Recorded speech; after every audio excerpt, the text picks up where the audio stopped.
Fala pessoal, aqui é o Brody, está começando mais um Minha Vida Entrevista. Segunda temporada que já iniciou por aqui, cara, onde a gente tá batendo um papo com muita gente legal. E hoje tô muito feliz, velho. Tô muito feliz porque eu vou bater um papo com a Bianca Jordão, cara. Bianca Jordão da Banda Lila, que eu acompanho a Banda Lila, o canal deles é muito legal no YouTube, cara. Se você não conhece, vai ver. Acabaram de lançar um single em inglês que é, ó, maravilhoso, cara. A gente vai falar sobre isso também. E ela tá aqui, cara, ó, com um fonezinho de gatinha ali, toda lindinha, cara. Que legal, cara. Oiê, Obrigado. obrigada. Valeu, obrigada pelo convite. É isso aí, vamos nessa, tamo juntos Tamo aqui. junto. A primeira pergunta que a gente sempre faz aqui é: eu quero saber como que você descobriu a música. Ou então, como a música entrou na tua vida, cara. Porque eu sei, assim, a gente sabe que você começou bem novinha, né? Já começou trabalhando bem novinha, a gente já falou sobre isso, mas como que ela, cara, como que surgiu assim? Quando que você falou, caramba, meu, é o que eu quero é música? Conta pra gente. Eu ouvia música com meus pais em casa. Meus pais gostam muito de ouvir músicas, apesar deles não serem músicos, eles sabem tocar instrumentos musicais. Meus pais tocam piano e minha mãe também toca violão. Legal. E a gente ouvia muitos vinis em casa. Meu pai com os vinis de música clássica dele e minha mãe com rock and roll. Chuck Berry, Little Que Richard, massa, cara. Beatles, Stones. E aí eu cresci assim com esse ambiente musical, mas não necessariamente com eles fazendo shows, né, performando como artistas, mas muito fãs de música. Então eu cresci envolvida nesse ambiente musical em casa e aos poucos eu fui realmente me envolvendo com esses conteúdos que eu tinha em casa e de família, né? Um tio que voltou dos Estados Unidos em 85 e trouxe vários vinis assim de música pop, Madonna, Cyndi Lauper, Que legal, cara. Genesis, Peter Gabriel, Dire Straits. Então eu comecei a conhecer esse outro mundo, né? O mundo da música pop. E gostava, comecei a fazer coletânea em cassete, ouvia música no rádio, fazia coletânea em cassete de músicas do rádio, de músicas de vinil que eu pegava emprestado. Aí comecei a ir à loja de vinil, procurar, pesquisar. E eu estava sempre com o meu Walkman, cassete e o Discman depois em CD na cintura, ouvindo headphone, ia para a escola ouvindo música. E o diretor da escola um dia me chamou e falou: olha, o nosso colégio foi convidado para apresentar um programa de rádio e eu acho que você seria perfeita para liderar esse time, já que você está sempre ouvindo música aí com o seu Walkman na cintura. E eu fui para a Rádio Tribuna FM, junto com uma equipe que eu formei no colégio, Legal, com 16 anos. E aí a gente começou a apresentar o Rádio Escola, que foi um programa onde a gente pegava dicas de músicas dos alunos para tocar na rádio, né? Mas aí, além das dicas da galera, eu também tocava as músicas que eu gostava. Então, nessa época aí, com 16 anos, eu ouvia muito grunge. Era o auge ali do grunge, 94. Inclusive, no dia do nosso programa, o Kurt Cobain faleceu na semana e a gente anunciou no nosso programa de rádio que o Kurt Cobain havia falecido. Ficamos todos chocados e muito tristes, porque era uma banda que todo mundo gostava muito. E quando acabou essa temporada do Rádio Escola, aí eu entrei com um projeto do meu próprio programa de rádio chamado Alternative Mind, Mente Alternativa, né? Que eu tava lá nesse auge do grunge, da música alternativa. E aí a gente tocava Pearl Jam, Alice in Chains, tocava também Shelter, Agnostic Front, tocava hardcore e indie rock, grunge, Hole, Breeders, Sepultura, Gorilla Biscuits, enfim, Pennywise, Dead Kennedys, Bad Brains, Bad Religion. É muito legal. Aí passou essa temporada, acabou o programa, eu fui para o Rio, porque eu morava em Petrópolis. Aí eu fui para o Rio fazer faculdade de jornalismo.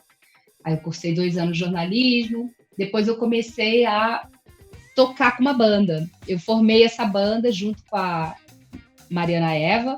A gente se conheceu num show e a gente teve vontade de montar uma banda, porque eu sabia tocar um pouco de violão, ela sabia tocar um pouco de baixo. A gente resolveu se unir. E como a princípio a gente não sabia tirar músicas de outras bandas, quando a gente se o Nil, a gente resolveu criar nossas próprias canções, que era mais fácil para a gente inventar uma música do que tirar a música de alguém, né, de alguma outra banda. Então, em 97, a gente se juntou para tocar essas músicas que a gente inventou. A gente inventava letras que falavam, onde falávamos que a gente matava o namorado, cortava um pedacinho, guardava na geladeira. Que a gente estava cheia de você. Então era uma parada bem punk, assim, muito divertida, e foi realmente uma grande escola de underground. Foi quando eu comecei a tocar, fazer shows, entender o que era esse universo.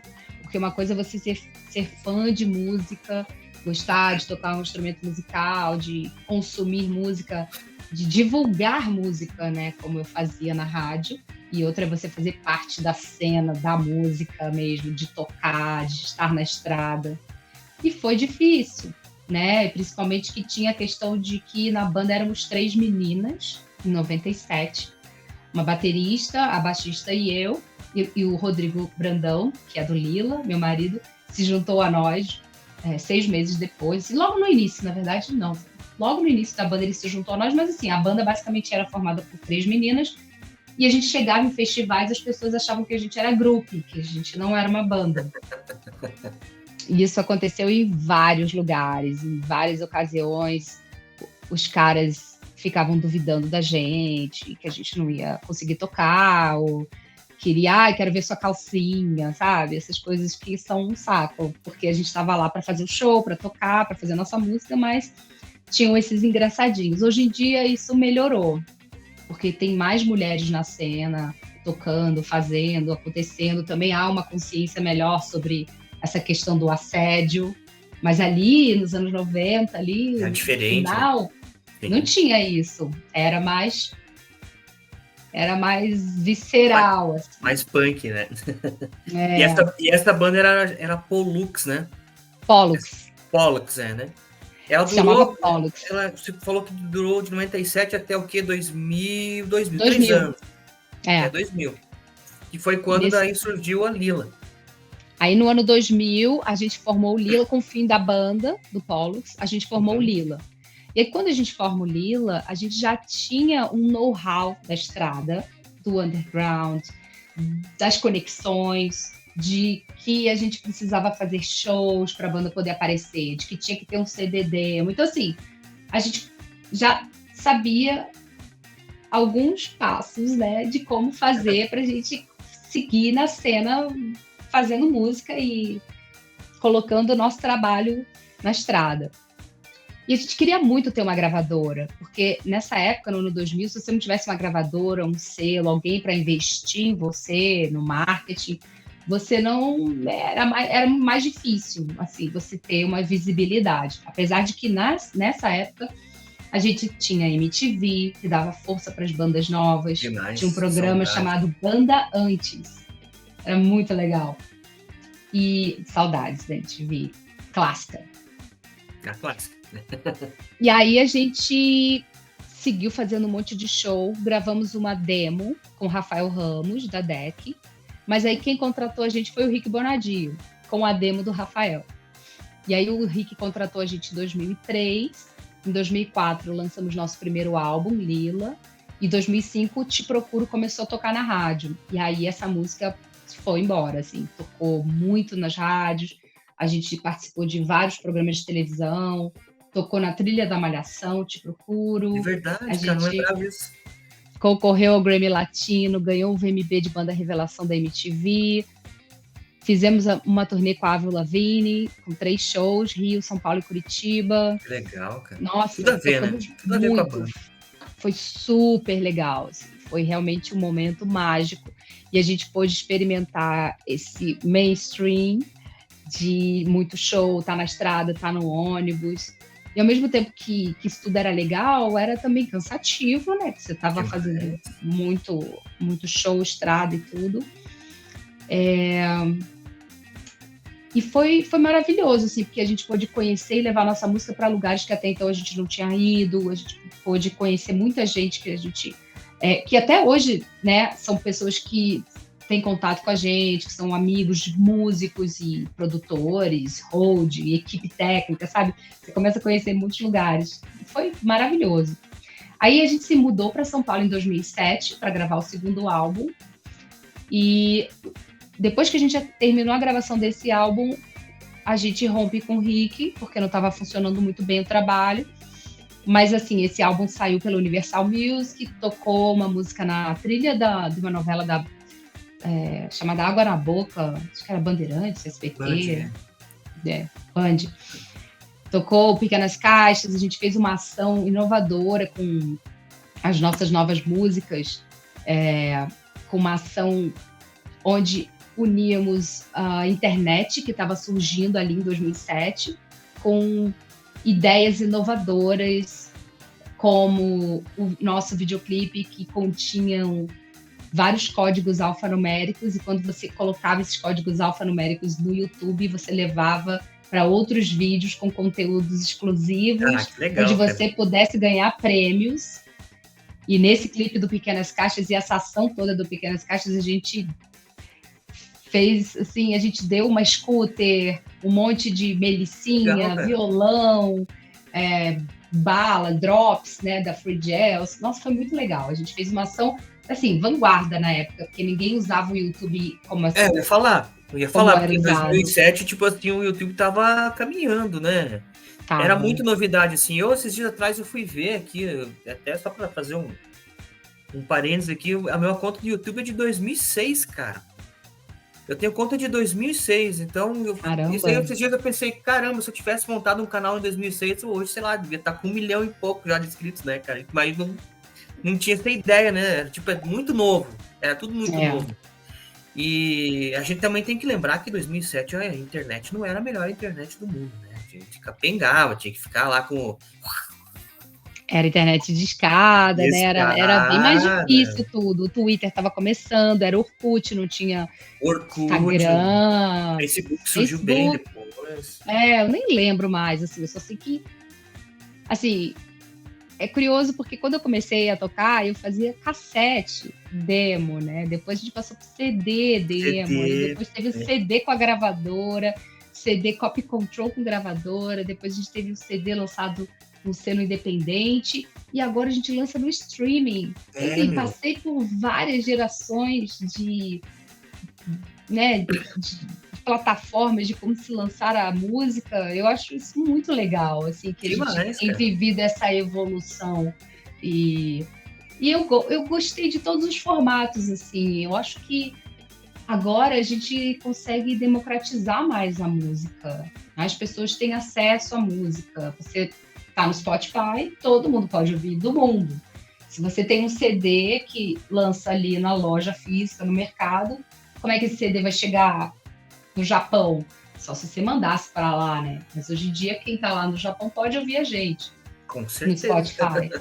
Então, isso é bom. Mas, ao mesmo tempo, como é que você vai fazer essa curadoria para que sua música chegue nessas pessoas que possam ser o seu público? Tem isso, né? Então, esse é o desafio atual, eu acho, né? O maior desafio atual, né? Porque é um oceano de coisas que a gente tem dentro desse Spotify, o Deezer, a Amazon e tal. A gente fala Spotify porque é a plataforma mais... É verdade. Eu tenho mania de falar Spotify, né? Mas são plataformas de música. Sim, mas é porque é a mais comum, né? A mais utilizada, né? Mas o Deezer é muito bom também. Muita gente usa o Tidal, Apple Music. Mas, enfim. Mas como fazer para chegar, se diferenciar nesse meio, nisso aí? Acho que essa é a grande pergunta que a gente tem que fazer hoje, né? A gente não vai nunca renegar, porque quem acompanhou desde o começo, eu também trabalhei em rádio no começo dos anos 2000, tinha um programa, né? Ia ao ar todo sábado das 9 às 11. Aumenta que isso aí é rock and roll.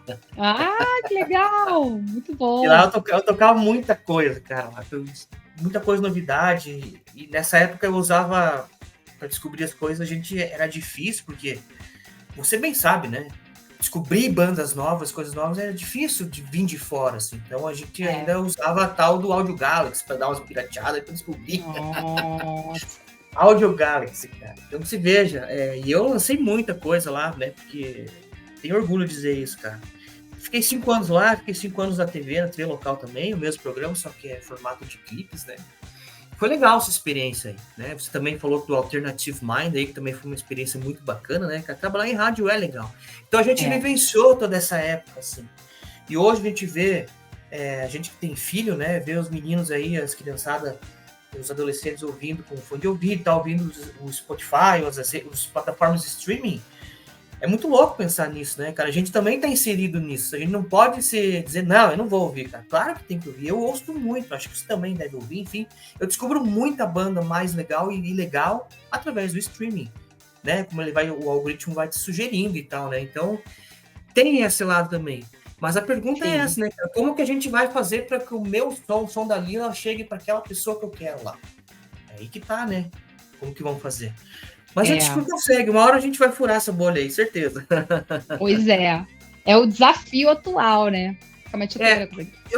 Eu tava lendo enquanto você está fazendo aí, eu tava lendo hoje uma entrevista que o Pena Schmidt compartilhou aí, do cara que criou o Bandcamp, né? Porque hoje tem também a questão do seguinte, né? De quem faz música pro Spotify ser muito mal remunerado, é muito pouco que paga, né? A porcentagem é muito mínima. E diz, pelo que eu estava lendo, que o Bandcamp é uma das plataformas que mais remunera, assim, os artistas, sabe? Olha só. O que acontece é que lá eles pagam tudo em dólar, né? Porque é muita banda americana que tem lá, mas eles já começaram a abrir para bandas do Japão e não lembro qual que é o outro país, né? Então o desafio é, quanto mais bandas brasileiras começarem a ir para o Bandcamp, daqui a pouco começa a ser pago em real, né? Então fica aí também uma dica para todas as bandas que queiram assim, estudar um pouco mais sobre o Bandcamp, que é uma plataforma que ainda é muito nova para nós aqui, né? Mas eu acho que tem um grande potencial por aí, viu, Bianca? Que legal. Eu acho que é sempre interessante a gente estar a par das novidades, né? E de formas de remunerar os artistas, porque é cruel. A gente, né, ensaia, compra equipamento, carrega, tem o tempo de compor uma música, de gravar essa música, o custo, né, do estúdio, dos músicos, do tempo, né? O tempo custa caro, né? Tempo é dinheiro. Então, assim, a gente faz um monte de coisa e ainda tem que trabalhar de graça, né? Praticamente para o Spotify. Né? Você põe a sua música lá e não recebe nada. Poxa, assim, é muito pouco. Não é legal, né?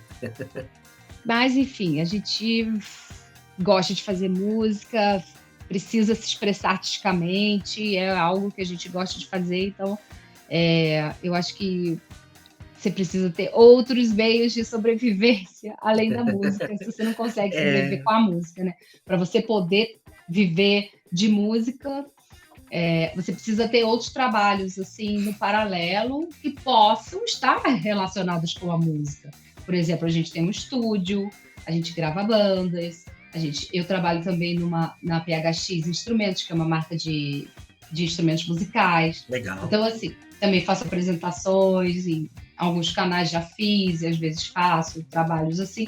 Então, assim, de alguma forma eu consigo sobreviver como artista nesse tempo todo de música. Não tão confortável assim como eu gostaria, mas é isso, todo mundo tá aí correndo atrás de você. Fazendo o que gosta, né? Isso que é o mais importante, cara. E deixando a gente feliz aqui do outro lado, isso que é mais importa ainda. Que bom. E você deu uma deixa, você falou também, chega a apresentar eventos e tal, né? Então, já que você falou, você tocou nisso, agora no dia 29 de setembro, do dia 29 ao dia 1º de outubro, né? Você vai estar participando aí da Conecta Mais, que é a feira de música e mercado, né? Que é um dos principais encontros aí do cenário musical no Brasil. E você vai ser meio que a embaixadora oficial do evento, é isso mesmo? Conta pra gente o que é.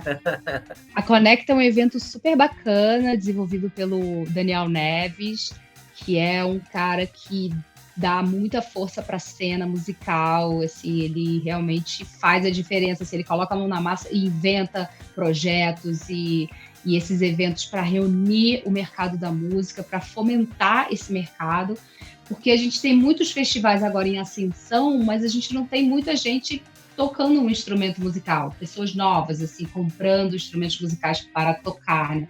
Eu acho que a gente deve incentivar essas pessoas novas, jovens e pessoas de qualquer idade a saber tocar um instrumento musical, porque isso faz muita diferença para a vida de uma pessoa. Você não precisa ser um músico profissional, mas você pode chegar no final de semana e tocar para os seus filhos, como a minha mãe fazia comigo. Ela tocava o violão para mim, cantigas de roda, cantiga de niná, e depois ela tocava Rolling Stones. Então, Legal, assim, cara. é muito legal você juntar os amigos e tocar e cantar. É um momento mágico que você está envolvido com as pessoas. Então, eu acho que é importante a gente incentivar esse aprendizado, né? Essa vontade das pessoas poderem ter um instrumento musical, poderem aprender a tocar o violão, a guitarra, o baixo, uma bateria, né? Aí a pessoa também escolhe o que ela gosta. E aí na Feira Conecta, uma feira que já acontece já tem alguns anos. Esse ano eles me convidaram para ser embaixadora junto com outros embaixadores para a gente divulgar o evento e estar lá presente. Eu também estarei lá junto com a PHX Instrumentos lá no stand deles, cuidando dos nossos endorses e fazendo todo uma... badalando por lá. A gente também se inscreveu para fazer um painel de mulheres na música. Vamos ver se... Ainda estamos para ver se vai rolar mesmo. A gente deve dar a resposta em breve, mas acredito que sim. E eu convido todos vocês para irem lá. Você não é de São Paulo, né, Luiz? Não, cara, sou do interior do Paraná. Eu moro no interior do Paraná, cara. Mas tô aqui, tô de olho em tudo. Sempre Isso daí que acompanhando, né? importa. Mas tem gente que vem, às vezes, que vem para São Paulo para ir na Claro, o feira. pessoal que acompanha o Minha Vida em Vinil aqui do grupo, tem vários amigos aí de São Paulo, eles vão assistir, com certeza eles vão estar por O lá, pessoal cara. pode ir lá. Vai ser no Transamérica Expo, Uhum. Hotel Transamérica Expo, e aberto. Quem é músico faz a credencial sem custo, e público legal, em geral cara. também pode ir. Assim. Eu recomendo, porque você vê as novidades de várias marcas de instrumentos musicais, não só violão, baixo, guitarra, bateria, mas sim áudio, equipamentos de áudio, amplificadores, iluminação, pedais. É muito legal, acessórios. Fora que você encontra muita gente bacana lá, interessante, legal. Pessoal mesmo do meio da música. É demais, né, cara? Aproveitem para ir lá, cara. Faça sua inscrição quanto antes, que vai bombar, tenho certeza. Agora, no meio do Lila, aí, até a gente estava comentando antes aqui, surgiu o Como Fala Mais Joga. Eu lembro de assistir o Como Fala Mais Joga, que era um programa que passava na Nick, né? Não, Como Fala Mais Joga é da Play TV. E Play TV. Antes isso, eu apresentava, cara, o Knickers, da Nickelodeon. Knickers, na Nickelodeon. Então, é isso mesmo. A Play TV que tinha, para quem tinha na época, TV por assinatura, né, cara? Pra mim era por TV por assinatura. Eu tinha.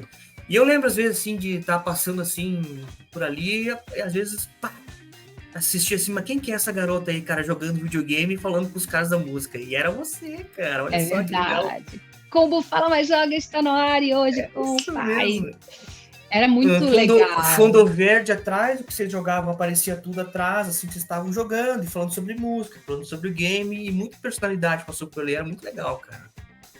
Foi interessante demais, porque eu não era tão íntima dos games, né? Eu jogava Atari com meu pai nos anos 80, mas fiquei muito tempo sem jogar videogame, me dediquei à música, comecei a tocar guitarra e tudo, até era uma banda. E nesse período que a gente se mudou para São Paulo em 2007, quando a gente sai do escritório do Rico Bonadio, no mesmo dia da reunião que a gente, né, falou que não ia mais seguir juntos, eu recebi o telefonema de um produtor de elenco me convidando para um teste na Nickelodeon. E aí eu nunca tinha trabalhado em televisão, só tinha ido participar com a banda, assim, de fazer entrevistas, de tocar com a banda, mas não ser uma apresentadora. Apesar de eu já ter apresentado o programa de rádio, é diferente você estar na TV, você está na frente da câmera e não é só a tua voz, você, né, tem que estar gestual e tudo. Isso também fala bem na frente da câmera. Então, eu fiz esse teste, eu fui a última do dia a fazer o teste, eu já estava com sono, já estava achando que não ia rolar. E aí, no final do meu teste, que eu fui a última mesmo, eles falaram, olha, a gente quer você. Então, amanhã você pode assinar o contrato. Eu, amanhã? Tipo, como assim? Ai, que legal! Que Tipo legal. assim, foi demais. Aí eu fiquei 2 anos apresentando esse programa infantil na Nickelodeon. Tipo assim, a Xuxa Rock dos baixinhos, né, da geração 2000. Demais. E éramos 3 Nickers, eu e mais 2, o Dinho e o HD. E aí dentro dessa central, que era a nossa QG, a gente fazia brincadeiras com as crianças, a gente exibia desenhos animados, tinham uns desafios que as crianças mandavam para a gente cumprir.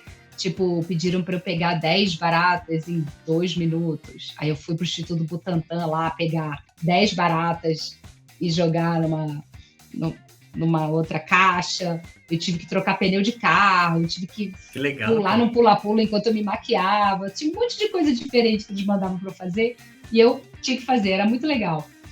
E aí, quando acabou essa temporada, em 2013, aí a Play TV me convidou para apresentar o... Não, foi 2009. Acabou o programa da Nickelodeon, aí a Play TV me convidou para apresentar o Como Fala Mais Joga. Eu fiquei de 2009 a 2013 no Combo. Nesse meio tempo todo da televisão, eu segui com Lila, fazendo música, fazendo shows, mas claro que a televisão me consumia muito, porque eram gravações diárias e quando não gravava, a gente gravava 2 ou 3 vezes por semana, eram gravações intensas, assim, o dia inteiro gravando, muito texto, muito roteiro, muita demanda. Não conseguia dar tanta atenção para a banda como eu gostaria, mas foram experiências maravilhosas, assim, de televisão, de aprendizado, de conhecimento, de contato. Nossa, tudo, assim. Eu cresci muito como artista com essa experiência que eu tive na televisão. E depois eu fui pro canal Sony apresentar o Breakout Brasil no canal Sony com o Lucas, da Fresno e com o Supla. Éramos os 3 jurados e a gente tinha que e a gente tinha que escolher uma banda para assinar contrato com a gravadora, com a Sony Music. E aí foi o Jeff que foi contratado. Que legal, foi muito legal a experiência também. Aí tiveram outras coisas no meio do caminho, mas enfim, a gente vai acumulando ali depois as camadas de experiência. Sim, e eu acredito que tudo isso toma também para artista Bianca, né? Para música Bianca, né? Que chega em cima do palco com toda essa bagagem. Então acaba dando aquele que a mais, né? Quando você se apresenta, sempre tem isso, né? Tudo é aprendizado e experiência, né? Sim, com certeza. Eu acho que em todos os momentos a gente precisa aprender, mesmo nos momentos difíceis e que não são muito legais, ou que a gente passa por alguma dificuldade, sempre temos um aprendizado para tirar de qualquer momento da nossa vida, sabe? Acho que nada é em vão, a gente está aqui para evoluir. Então, se o lance não é legal, se não rolou por algum motivo, é porque não era para rolar, é porque o universo, o cosmos, não é caos, né? O cosmos sabe direcionar a gente para o lugar certo. Exatamente. Agora, uma pergunta que eu quero fazer,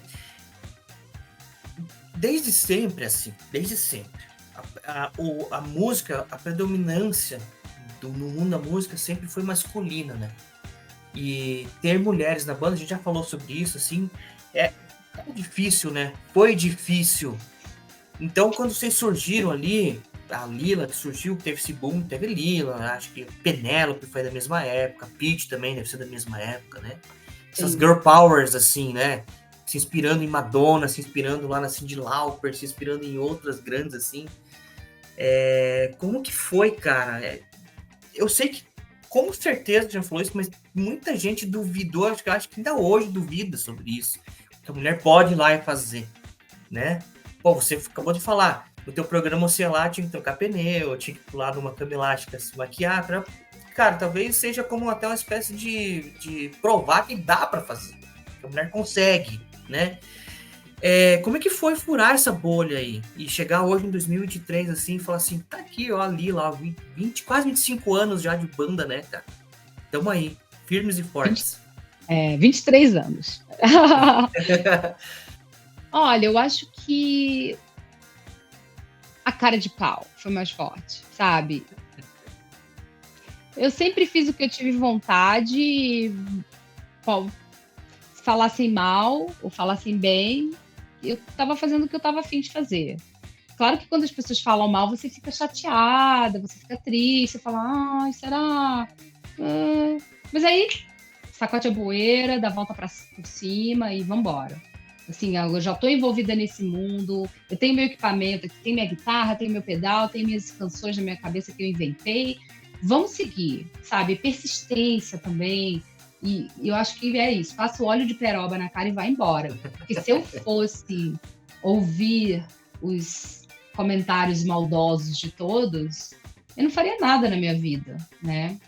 Inclusive, eu falo isso pro meu filho, que ele fica, mas não sei quem não gosta de mim, ou, o que vão achar de mim? Eu falei, olha, se você for fazer as coisas esperando a aprovação do outro, você não vai ser você não vai fazer você. Tem aquela história também do burro, do velho e do menino, você conhece essa história? Tem, né? É uma história que é isso, entendeu? Eles estão lá passeando pela estrada, ai, que absurdo, o burro carregando o velho e o menino, coitado do burro. Aí os dois saem do burro.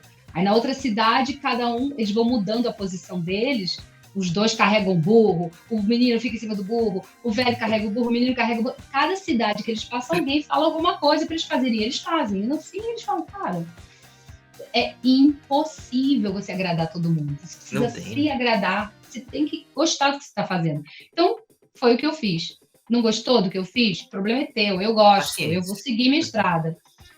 E aí fui seguindo assim.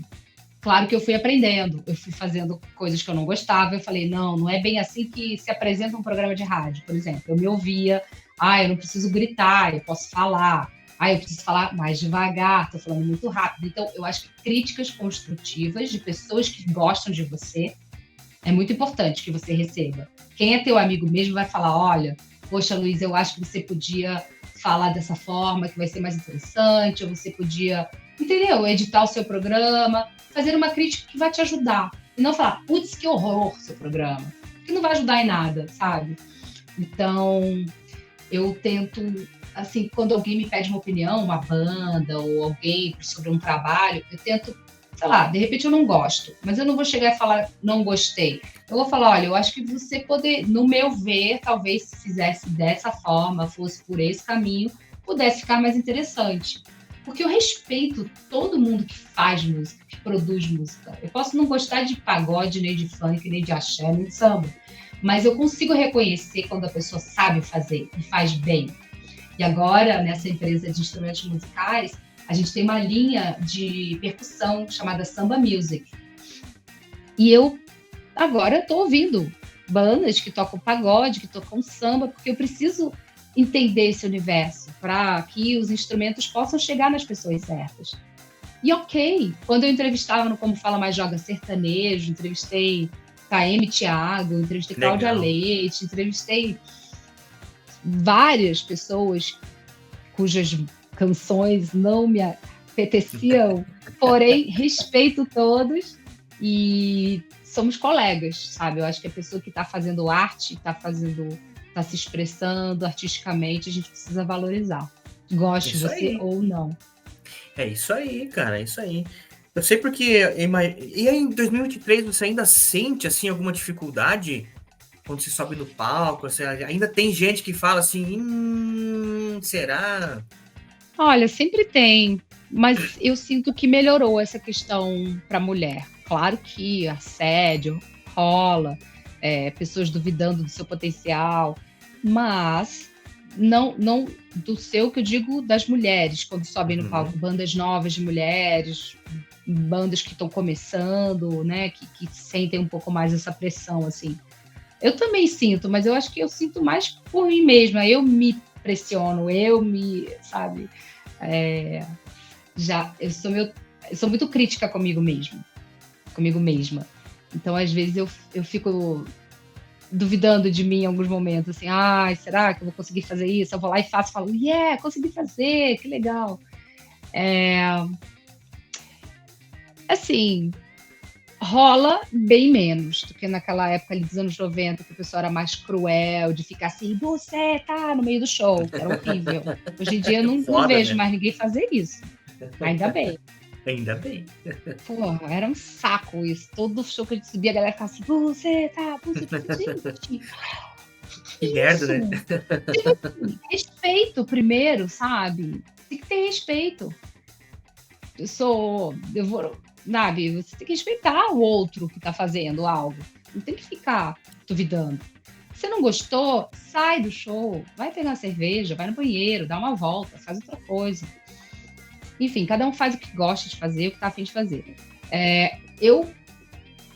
Se eu me sinto assim, desafiada, aí é que eu fico com vontade de fazer melhor. Que legal. Eu acho que Show de bola. Vocês já experimentaram estar no mainstream, né? Que a Lila teve toda essa, como você falou, assim, legal, a gente estava no mainstream. E hoje vocês trabalham mais na parte do underground. Vocês vieram do underground, foram para o mainstream e vocês estão mais no underground, né? Uhum. Como que você enxerga hoje o underground, cara? Entre as duas, assim, o under é mais legal que o mainstream? Ou os dois têm o seu lado positivo? Porque eu particularmente, cara, eu também tive banda, né? A gente já chegou... Eu, na verdade, cheguei a tocar em São Paulo aí. A gente quase foi morar aí, né? Tocamos em algumas casas e tocar música própria é muito foda, assim. A galera não conhecia, já queria saber o que é a banda, quero comprar e tal. É um mundo diferente de onde a gente vive, né? Mas não rolou pra mim, não rolou. Teve algumas empecilhos ali no meio da banda que, enfim. E aí eu Isso é outra questão, né? A banda tem que se estar inteirada, tem que se mais junto, né? Cara, quando tem que estar numa sintonia todo mundo e eu cheguei no momento que não tava mais, né? Então eu falei, cara, toca o barco em vocês e tal, até que a banda tá estacionada naquela mesma e não foi pra frente, enfim, cara. Mas é legal, né? Só que eu não cheguei a experimentar do mainstream, sempre no under. E no under é muito legal, cara. Conheci muita gente, conheci muita banda, muito artista, como você falou, produtor, hold, técnico de sons. Eu acho muito legal esse universo, né? E hoje, assim, o rock tá inserido nisso de novo, tá assim, porque não tem espaço na TV, assim, vários programas igual era antigamente, anos 80, anos 90, que todo mundo queria ter lá a banda de rock. Hoje não, o sertanejo domina, né? O funk domina e outros ritmos, enfim, dominam, né? Não que seja ruim, enfim, quem gosta, tudo bem, respeito, né? Mas o rock tá ali, no under, né? Parece que voltou para aquele porãozinho ali, esfumaçado, né, cara? O rock vai estar sempre à margem, O rock, ele tem umas ondas, sabe? Tem os ciclos, mas não tem como deixar de ouvir Beatles, por exemplo. É uma banda eterna, sabe? Eu vou no show do Paul McCartney agora, dia 9 de dezembro, já. Foi no Garbage também, né? Foi no Garbage, no Yeah, Yes. Por exemplo, o The Town, né? Ele teve como headline o Foo Fighters. Ia ter o Queens of the Stone Age e o Garbage. Pois é. Né? E a Pete também. E representante nacional. Mas, assim, dos gringos, né? O Garbage, o Queens of the Stone Age e o Foo Fighters. O Queens of the Stone Age não pôde vir e veio o Yeah, Yes. Eu, particularmente, gosto mais de Yeah, Yes do que de Queens of the Stone Age. Eu sei que isso é polêmico, porque a galera que gosta de Queens ama. Eu adoro a banda, mas... Eu gosto das duas. O Yeah, Yes me completa mais. Como eles entraram no lugar do Queens e é uma banda muito alternativa, a galera meteu pau. Quem tava lá e não conhecia, odiou o show do Yeah, Yes. E eu consigo entender por que eles odiaram. Porque é muito diferente mesmo. Eles usam timbres eletrônicos. A Karen O tem uma performance maravilhosa, mas ela tem um tipo de canto diferente. Assim, eles têm uma personalidade, eles são autênticos. É muito legal. Isso não é um rock clássico, né? Como o Fighters ali, rock and roll. Pô, não tem como também não se emocionar com o Fighters, é maravilhoso. Eu adoro. Mas é outra vibe, sabe? É outra camada. E o Garbage teve muitas músicas que tocaram no rádio. Acho até que eles deveriam ter invertido a ordem, né? Yeah, Yes antes do Garbage. E o Garbage também maravilhoso. Adorei que teve essa representação feminina, né? Tipo a Pitty, o Garbage e Foi a muito Yes, a legal, Shirley cara. Manson e a Karen O. Mas o público mesmo não gosta. Assim, eu tava na frente, no palco, e o público mesmo, assim, tava de cara feia pro show. Não gostaram. Aí, será que se fosse um homem tocando ali aquelas músicas, o pessoal fosse menos? Então, Implicasse menos também? então. Não sei. Né? Sei lá. Porque ali o Yeah Yeah Yeah surgiu naquele momento ali, Strokes, né? Franz Mesmo. Ferdinand. Então, Libertines e tal. se o Franz Ferdinand estivesse tocando os Strokes, o pessoal não estaria assim, tipo, mas é que o Yes também é bem alternativo. Enfim, Ele é eu amei o bem show. alternativo. Eu amei o show, eu achei fantástico, assim, parecia que o show tinha sido feito para mim, eu conhecia Ah, todas que as legal, cara. músicas, fiquei tão feliz com esse show, era o que eu mais queria ver. Eu já assisti o Foo Fighters, já assisti Yes, já tinha assistido o Garbage, as 3 bandas, mas é que sei lá, eu curto muito, até porque a gente tem feito o som do Lila atualmente está mais eletrônico. Então, eu ia perguntar isso, cara. Que momento que essas bandas, o próprio Garbage, né? E agora citando o Yeah Yeah Yeahs, ele foi influência para esse som novo de vocês aí que vocês lançaram agora em junho, que é esse cara, sério, se você não ouviu o EP, cara, você para depois aqui, vai na tua plataforma de streaming e coloca Seven Stars, cara, que você vai se impressionar com a qualidade. Eu fiquei boca aberta. E sabe o que é o melhor, cara? Produzido no estúdio deles, cara. Eles mesmos produziram o negócio ali e tá com uma qualidade sonora, cara. Isso aqui, a banda, se for descoberta, assim, cara, imagino que talvez seja essa a intenção de lançar em inglês, né? Você pode tocar em qualquer festival do mundo, cara, porque tá muito, muito, muito bom, cara. São 5 músicas, uma melhor do que a outra, velho. E aí, em que momento que o Garbage entra aí, cara? Em que momento que o Yeah Yeah Yeahs... Eu acho que o Yeah Yeah Yeahs tem muito a ver com vocês aqui nesse CD, né, cara? Esse timbre Sim. mais sintetizador aí e tal, né? Total. Em 2009, eu e o Rodrigo, a gente passou uma temporada em Londres, e aí a gente comprou esse sintetizador lá. E aí, assim, desde que o Garbage lançou o primeiro álbum, acho que foi em 2003, né? Ali naquele início dos anos 2000. E eu pirei com com esses timbres eletrônicos, junto com essa produção do Butch Vig, né? Que é um super produtor. Ele fudido. simplesmente Desculpa a palavra, produziu fudido. Nevermind, do Nirvana, Siamese Dream, do Smashing Pumpkins, Bricks Are Heavy, do L7, cara, foda. Eu entrevistei o Butch Vig e encontrei com ele agora também. Que legal, cara. No festival. Mas ele, no Garbage, todo esse aparato eletrônico que ele usa junto com o rock, junto com a guitarra ali quente e as batidas eletrônicas, dançantes, assim, achei muito foda desde o início do Garbage. Inclusive, era um tipo de som que eu queria fazer, mas no início da banda a gente não tinha tantas tecnologias para chegar nesse nível. Certo. Então era um lance mais power guitar, assim, que a gente tocava, era a banda mesmo tocando ali. E aí a gente aos poucos foi incluindo essas bases eletrônicas. Em 2009, com o sintetizador, a gente já começou a usar uns arpejos. E aí o lance foi se desenvolvendo. Depois, com o computador, fica mais fácil de produzir. A gente mesmo produz bateria eletrônica. Eu, para compor uma música nova, eu gosto sempre de ter uma batida, um beat. Então, eu já produzia no computador um beat, fazia uma melodia em cima, depois colocava a letra, um riff de guitarra, eu e o Rodrigo a gente fazia. Então, assim, a música eletrônica, para compor, a gente fazia tudo no eletrônico e depois levava para a banda. A gente começou vamos colocar essas bases também no show, no set, e o nosso baterista toca com clique, então fica bem sincronizado com a base eletrônica. E esse EP é o resultado dessas pesquisas que a gente vem fazendo já há alguns anos. A ideia era lançar um disco com essas músicas em inglês, junto com as músicas em português que a gente vem compondo com Fausto Fawcett, que fazem parte do novo álbum. A gente já lançou alguns singles, mas a gente quer reunir essas músicas lançadas em português com outras que a gente tem para realmente lançar o álbum. E aí, para não ficar muito tempo também sem lançamento, a gente falou, vamos lançar o EP logo em inglês, porque já temos 5 músicas em inglês, e daí depois a gente lança o disco. Então foi esse EP Seven Stars. São 5 músicas. A gente abre com Dirty Jokes, que tem uma pegada mais trip hop, sensual. Depois, Seven Stars, uma letra que foi um presente que a gente recebeu da Kika Seixas, ex-mulher do Raul Seixas.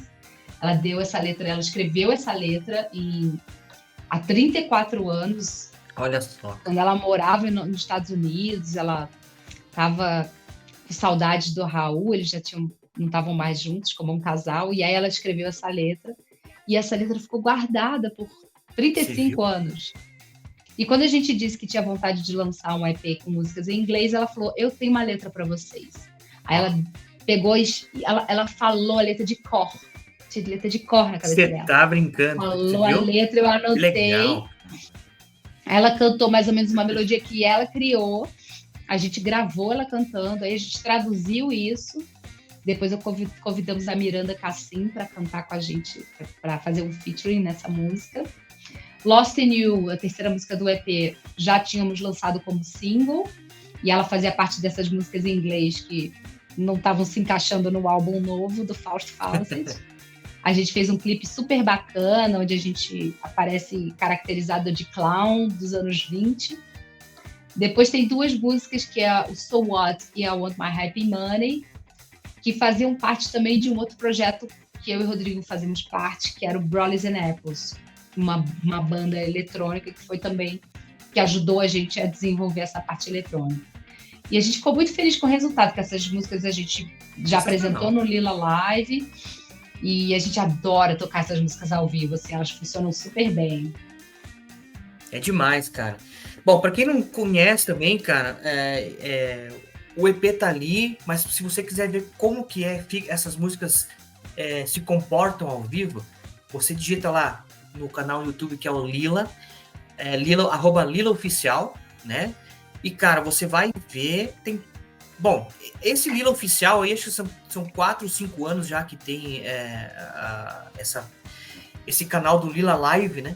Com participações de vários artistas. Já passou aqui Marcão Brito, cara, o vocalista do Dead Fish, Beto Bruno, meu, muita gente. Beto Bruno com vocês tocaram Neil Young, velho, eu lembro. Foi demais, o Beto é muito legal. Foda, meu amigão, cara, Beto é meu amigão. Ele já passou aqui no canal, a gente troca mensagem direto com ele vem pra cá, ele fala, tô indo pra aí, mano. Eu falo, então, vamos lá. Ele é gente fina demais. Enquanto a gente tá falando, que o nosso produtor tá colocando aí, né, o canal de vocês, cara, tem muita coisa legal. Bom, eles tocam Devolva-me com Gabriel Tomás, Minha Fama de Mal com Gabriel Tomás, Luz del Fuego da Rita Lee com Marcão Brito, tem as músicas próprias. Cara, você vai se surpreender e outra, com a qualidade sonora. Essa banda, cara, é impressionante. A qualidade sonora de vocês, cara, eu fico impressionado. Meu, parece que estão em 8, 9 no palco. Eles são só 4, cara. Que legal isso, meu. A nossa sorte é que nosso guitarrista, o Rodrigo, ele é produtor musical também. Então, ele mixa o som junto com a Kátia Dotto, que era baixista do Lila no início da banda. E aí ela saiu para formar a banda solo dela e depois ela passou uma temporada nos Estados Unidos trabalhando... estudando engenharia de áudio, de som. Legal. Então, a Kátia, ela é uma parceira nossa desde o início, assim, da banda, que a Kátia tá junto com a gente. E aí a gente mixa a música aqui no estúdio, mas também passa pela Kátia para dar aquele tapa gringo, né? Ela também masteriza. E aí todas as músicas que a gente grava no Lila Live, inclusive o Lila Live foi um programa que surgiu em 2017. A gente começou a transmitir essas lives bem antes da enxurrada de lives que surgiu na pandemia. Então, a gente vem desenvolvendo esse programa desde 2017. No início, era um pouco mais solto, mas a gente entendeu que, assim, com a minha experiência de apresentadora, com a nossa experiência de ter um estúdio Rodrigo como produtor musical, que a gente conseguiria ter um programa musical transmitido ao vivo com uma super qualidade sonora, que seria o nosso diferencial. Então, a princípio, só a banda tocava, só a gente tocava no estúdio as músicas, mas aí, para manter um programa semanal, a gente falou, bom, a gente precisa ter convidados, né, para ser interessante, para trocar ideia, para tocar uma música com outra pessoa. E aí foi quando a gente começou a ter a ideia de convidar esses amigos da música para vir aqui para o nosso estúdio tocar com a gente. E aí, aquele papo, né, que a gente se encontrava à noite, vamos fazer um som. Então, assim, nunca se realizava, porque era sempre, vamos fazer um som, ficava solto. Com o Lila Live, a gente conseguiu convidar todos os amigos que a gente conversava nos backstage do vamos fazer um som? Agora, vamos fazer um som no Lila Live, tem um tema, a gente vai bater um papo sobre esse artista, vamos lá. Então, aqui atrás, por exemplo, tem o Jimi Hendrix. A gente fez Jimi Hendrix com Edgar Escandurra. Demais, eu lembro disso aí. Tem um quadro aqui do Raul Seixas, que foi a Kika Seixas que deu pra gente de presente. Inclusive, é um quadro autografado pelo Raul. Que legal, cara. Aqui, ó. Abraço, amigo Raul Seixas. Um quadro exclusivo do Raul, que ela deu pra gente. Cara. A gente, durante a pandemia, a gente regravou O Dia em que a Terra Parou. Fizemos uma entrevista com o Cláudio Roberto, que foi parceiro do Raul nessa canção e em outras canções também, mas no Dia em que a Terra Parou. Na pandemia, a gente fez uma entrevista com o Cláudio Roberto, online, assim como a gente está fazendo. Foi muito legal. O Cláudio Roberto faleceu há uns 2 anos, a gente ficou muito sentido com a partida dele, porque ele já tinha virado amigo, a gente estava se falando já direto. Legal. Era um cara muito especial e a gente ficou muito feliz de ter feito esse bate-papo com ele, dele ter trazido a vivência dele com o Raul. Blonde também, tá aqui a Debbie Harry nesse quadro. A gente fez um Lila Live tocando Blonde, mas não tivemos convidados. Aí temos aqui um quadro dos Beatles, que a gente fez sozinho. Tô mostrando as referências aqui. Tem Runaways, você tá cheio de Beatles aí que eu tô vendo. Olha ali, ó. Adorei, já tinha visto. Viu? E aí, aos poucos, a gente foi convidando e o pessoal foi vindo e foi muito legal, porque agora tem gente que se convida para tocar no programa, sabe? É demais. Pô, tô indo. O que vou fazer? Não sei, tô indo. Não, inclusive, tem gente falando, olha, eu tô em São Paulo, semana que vem, eu posso ir no Lila Live? Eu falei, gente, não é assim, tipo, o programa não é um canal de televisão, assim, com superprodução. A gente define muito bem as temporadas. Então, são temporadas de 10 episódios. Legal. A gente fez... a gente já vem fazendo desde 2017, mas em 2021 e 2022 a gente começou a formatar mesmo 10 episódios. E em cada episódio a gente toca... né? Não, a gente já estava fazendo, aí na pandemia paramos. Aí em 2021 a gente retomou. Tá, entendi. Não foi por causa da pandemia, tá, entendi. Não, retomou com esse formato de 10 episódios, entendi. Porque antes a gente fazia assim, toda semana a gente estava fazendo, uma loucura. Aí a pandemia parou tudo, aí quando a gente voltou em 21, a gente resolveu formatar como um projeto de 10 episódios, tocando 3 ou 4 músicas. Legal. Aí toca uma ou duas da banda, depois convida o nosso, temos o nosso convidado que toca mais 2 músicas e falamos sobre o tema. E depois a gente solta os drops no ar, que são esses semanais que vocês recebem. Que estão aí no nosso canal. Sensacional, cara. Que canal massa, cara. Sigam eles aí, cara, porque é muito legal. E é muito bom de ver, cara, vendo as pessoas, assim, que seus artistas, às vezes, você tem um artista preferido, tá ali, cara, e cantando músicas inusitadas, né, cara? Músicas que fizeram parte, por exemplo, da formação musical de cada um, né? Exatamente. Você também tem que se adequar, né, cara? Por exemplo, vocês tiveram que tocar, aprenderam, não sei se já sabiam ou não, mas enfim, aprender a tocar California Uber Alles pra tocar junto com o João Gordo, que é a música do Dead Kennedys, então, né, cara? California Uber Alles era uma dessas músicas que eu tocava no Alternative Mind em 94, 95, que, assim, eu sempre tive vontade de tocar essa música. Eu ouvia muito Dead Kennedys nessa época. E aí, quando a gente ia começar uma nova temporada, eu falei, galera, é o seguinte, a gente precisa estrear com Dead Kennedys, California Uber Alles e Holiday in Cambodia com o João Gordo. Vamos nessa? Vamos. Daí eu liguei pro João Gordo, vamos lá tocar? E, pô, com certeza. Aí foi maravilhoso. Aí a gente tocou Bad Religion com o Rodrigão. O Rodrigo, tá vendo? Aí teve Kiss com o Andreas Kisser, CPM, o Badawi de CPM 22 cantando Ramones, o Sérgio Brito dos Titãs cantando The Clash.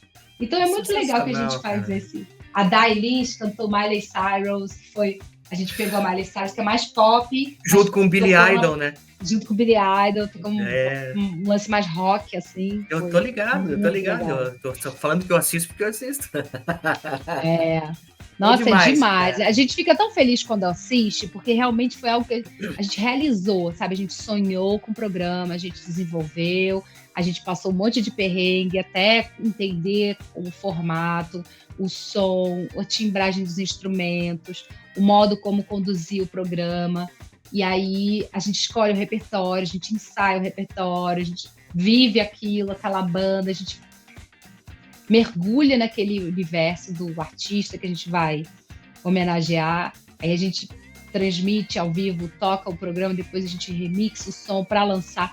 E quando a gente vê no ar, realmente quando você começa a ver a lista de coisas que a gente já fez, isso traz uma sensação boa, assim. Tipo, deixa o coraçãozinho fizemos quentinho, o nosso... Estamos aqui fazendo o nosso dever, né? Demais, cara. E essa última temporada que teve, vocês fizeram num teatro. E normalmente o Lila Live é apresentado no estúdio, que é esse que a gente tá fazendo no Music Bunker.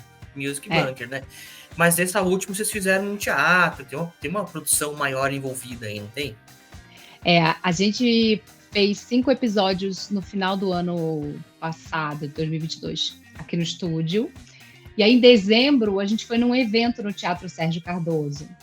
E aí, nesse evento, o diretor artístico do teatro, o programador, que eu conheço, ele, o Márcio, ele falou, Bi, você tem que trazer esse programa aqui para o nosso teatro, porque ele é muito legal. E a gente tem agora toda uma instalação bacana com câmeras, a gente tem uma sala digital, que acho que tem tudo a ver, para a gente vai ser bom, para vocês também. Aí a gente ainda ficou na dúvida, né? Do tipo, será que a gente vai pro teatro? Aqui tá tudo encaixado, né? Como é que vai ser a transmissão de lá e tal? Aí a gente foi no teatro, fizemos visitas, conversamos para lá e para cá, não sei o quê. E aí, fechamos 5 episódios de fazer lá, de transmitir, e com a novidade de que tínhamos público presente no teatro, podendo assistir as transmissões. Foi muito legal. Tô louca para fazer lá de novo. Mas esse ano a gente não vai mais fazer, não vai ter Lila Live esse ano, porque a gente já fez no início do ano. Aí a gente deve voltar no ano que vem, já também com disco novo, que a gente quer se preparar agora, né? Eu ia te perguntar, o foco agora é terminar a produção do disco novo, né? Disco, vocês já lançaram uma música em fevereiro, acho que vocês lançaram uma música já, né? A gente lançou 7 músicas já desse disco novo, né? Sendo que uma delas é o Lost in You, que foi pro EP em inglês. Aí a gente lançou YouTube Mine, Fanáticos Online, Fome de Viver, Fuga pelo Twitter, Scar Facebook. Cada vez mais. Então, esse novo álbum tem a temática das redes sociais. Pois eu ia te perguntar do Mundo Visionário. Ele também foi lançado, vai estar presente nesse disco, nesse novo disco, Mundo Visionário? Mundo Visionário é uma música que faz parte do 3º álbum, do Música Todo Dia. Vocês relançaram... Não, é do Pequenas Caixas, é do segundo disco, Pequenas Caixas. Aí a gente relançou numa versão com Heart of Gold, do Neil Young. Quer dizer, a gente fez ao vivo Mundo Visionário com Heart of Gold. Mas aí a gente botou nas plataformas digitais, a gente não colocou o trecho do Heart of Gold, porque o Neil Young, ele é todo... Né? A gente botou todo, né? Tem que tomar cuidado. Aí ele podia cortar a nossa música lá das plataformas. Né? Mas a gente lançou essas músicas que vão fazer parte do novo álbum e elas têm essa temática de como que são essas interações dos seres humanos com as redes sociais, de como que a gente se comporta, de como que é esse novo momento da gente com esse mundo recheado de gadgets e dispositivos eletrônicos. Então temos essa temática e outras músicas que vamos lançar ainda, que também tem essa temática que a gente está preparando. E como Lila Live demanda muita energia da gente, de divulgar, de preparar, de fazer a pauta e tudo, a gente não conseguiu realmente finalizar o disco para poder apresentar o programa. E aí agora, dedicação. A ideia é lançar o disco em 2024 ou ainda 2023? Olha, a gente gostaria muito de lançar esse ano, mas, putz, não vai dar. pintou um monte de outras coisas no meio do caminho e a gente também, eu e Rodrigo, a gente tem feito uns shows com Fausto Fawcett, ele tá lançando um documentário, Fausto Fawcett na Cabeça, que tá nos cinemas, e a gente tá viajando também, fazendo uns shows com esse lançamento do filme, né? A gente fez alguns aqui em São Paulo, quer dizer, os outros serão em São Paulo, mas no interior, em Campinas e São José dos Campos. Vão ser esses shows agora em setembro, outubro. A gente também tocou no Festival Oxigênio, que teve recentemente em São Paulo. Sim, demais. Super legal.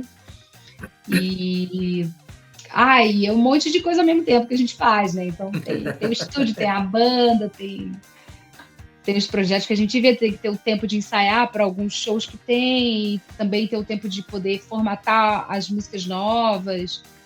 Enfim, a gente vai rodando os pratinhos todos ao mesmo tempo, né? Legal, cara. Mas para 2024 é mais garantido que saia o disco, assim. Esse disco vai ter alguma prensagem física também? Porque, te pergunto porque, assim, eu sou colecionador, pessoal, grande parte do pessoal que acompanha o canal aqui também é do mundo do colecionismo, né? É porque minha prateleira de vinil tá ali atrás, né? A outra parte do estúdio tá ali atrás. Então, assim, tem projeto de lançamento também em mídia física ou vocês vão focar só no digital mesmo? A princípio, não, só no digital mesmo. Mas já deram a ideia pra gente lançar em vinil esse álbum. Então, vamos ver, né? Vamos ver. É que depende de custo, né? E também de saber se vai ter demanda para comprar o vinil. Não adianta a gente mandar prensar um monte de vinil e depois ficar com eles guardados, né? Tem que ter... Eu acho que primeiro a gente lança no digital e depois a gente avalia se vale a pena. Ver como é que vai o resultado, né? É porque vinil é isso. Vinil eu adoro, acho vinil maravilhoso. Mas é espaço, né? É espaço na casa da pessoa. Eu digo assim, gente, é o nicho do nicho, né? Quem coleciona vinil é o nicho do nicho, entendeu? Então, tem um público específico, né? E tem que ver também se, como você falou, é questão de custo, né? Hoje o Brasil carece, assim, de mão de obra, carece de matéria-prima, né? A gente não tem tanta, acho que são 2 ou 3 fábricas que fazem isso e elas estão, assim, atoladas. Então, assim, eu lembro do Beto Bruno, quando ele lançou o Arcanjo Miguel ali, cara, que ele demorou 1 ano e pouco para lançar o disco, porque não tinha como lançar, porque tava na fila, tava lá e tinha que esperar, né? Então não dá para apressar essas coisas, de repente perde o timing no negócio, e daí que eles falou, fica ali encalhado, né? Ou fica ali num cantinho, não vende, isso aí é um prejuízo pra banda, né? Porque não é fácil, né? Não é barato produzir um disco de vinil, é caro, né? Eu vejo por mim, eu mesma, gosto de usar o digital, o streaming, né? O áudio tem, né, as comparações do áudio do vinil, o áudio do CD e o áudio do streaming, mas é mais prático também hoje em dia, né? No dia a dia é mais prático, né? Mas tá aí, cara, tá aí pra quem quiser acompanhar. Lila Oficial no Instagram, no YouTube, Facebook. A Bianca Jordão também, sigam ela no Facebook. Cara, o Facebook dela é muito legal de acompanhar. Eu sabe o que eu tenho impressão às vezes? Eu não quero que isso seja assim interpretado de uma maneira errada, pelo contrário. Você guarda aquela garotinha de 14, 15, 16 anos dentro de você e parece que é tipo um diário que você faz no Facebook. Tal dia eu conheci o Mike Patton, daí você vai lá e posta. Eu tenho feito os CBTs assim, porque eu adoro fotografia é meu hobby, e eu tenho fotos de todos os momentos que eu pude registrar.